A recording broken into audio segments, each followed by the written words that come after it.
This is our slab built bowl. It's been sitting up overnight, so we're good leather hard, that firm cheddar cheese stage, so that I can handle it without distorting or weakening any seams, but it's still moist enough that I can alter it. So this is just our rough shape. We're going to first use our knife tool and trim this excess off the bottom where we added this side slab to the bottom slab. So I'm just going to come in with my knife and I'm lining that up at the base of the bowl, and then I'm just going to turn my bowl slow and steady so that I'm trimming off that excess. And then after I get it trimmed off, we're going to turn this over and we're going to paddle what's left of that bottom edge and curl it around to the side to get a good seal.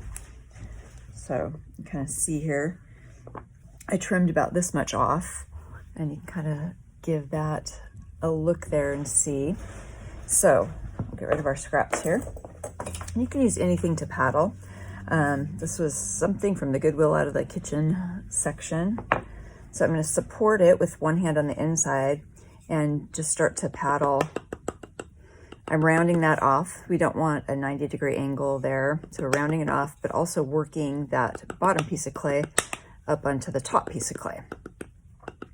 So we're getting good seal. We're reinforcing that seam. Okay, to clean up this edge a little bit more, I'm going to use a banding wheel. You can use a banding wheel or a Lazy Susan from the kitchen, anything like that. And it's not necessary. It just makes it a little bit easier. So I want to smooth this off. I've got the marks from paddling it. So I'm going to use my red soft rubber rib and just smooth that off a little bit, even it out. And then I've got this line here. You can blend this all the way, or you can leave it a line and kind of leave the mark of the maker, tell the story of how the pot it was made. So I want to do that. I want to leave this line here, but I want to clean it up a little bit. So that's why I'm using the banding wheel. I'm going to go in with my wooden tool, and I'm going to hold the wooden tool right at the edge, the transition line here, and I'm going to hold it at the same level so that it's going to clean up that line and give us a nice even line at the bottom of our pot here. I'm going to go over that again and clean it up a little bit with our red rubber rib. And smooth my bottom off.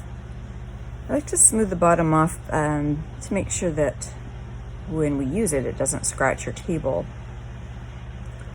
While I'm working on the bottom side, I want to take a look at my seam here. So this is where we had the two edges joined. And I smoothed it pretty well while it was wet, but I can still feel a little bit of a bump. So this is also a good time. I'm just going to go in again with my red rubber rib and smooth that. Make sure the seam's really well compressed and joined so it's not going to crack apart later. But also I don't want to feel that there's a bump here.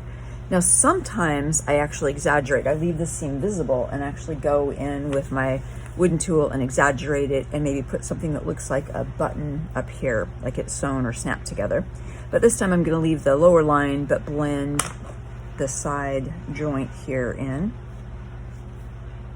Let's make sure we've got the side smoothed off the way we want it. And I'm going to flip it over while we still have the banding wheel out and see if we need to adjust, make any adjustments along the top here. I'm going to work on the inside a little bit. I like this rounded end of my red rubber rib to reinforce that bottom seam. Make sure there's a smooth transition when I drag my spoon across the bottom of the bowl, that there's a smooth transition from the wall to the floor. Just going to clean that up and compress it. I'm also just making sure I've got a really good seal down there. And then I want to work on, this is the seam where we sealed it, where this was two pieces of clay joined together. The seal looks pretty good, but I can see it's elevated a little bit.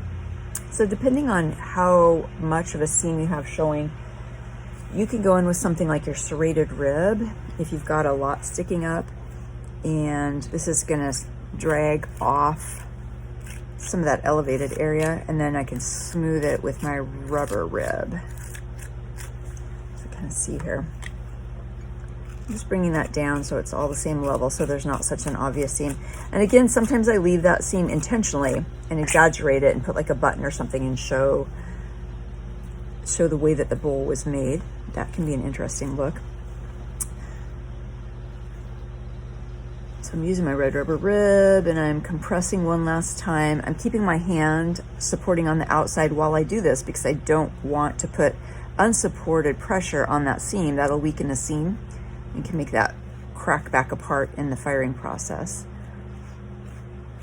Okay, so now I'm going to just go around the sides, clean up, smooth off and clean up the insides here.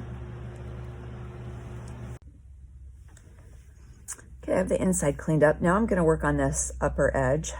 Sometimes these get a little bit wonky the way these are made. So we can use the serrated rib along the top. So I can hold this still and it's going to tell me which areas need to come down a little bit if I have one side that's a little bit higher. And you can remove a little bit of clay that way and then go over it with the red rubber rib. Another tool, if you happen to have it at home that works for that, is the Sureform tool. This is like a little cheese grater. This is another tool from Mud Tools, but it does the same thing. If I have bigger areas that I want to shave down, I'll use my Sureform, and it works fine for this, but for smaller areas, a serrated rib is fine too. So for something like this, the serrated rib is fine. Kind of get any chunks off there, even that up.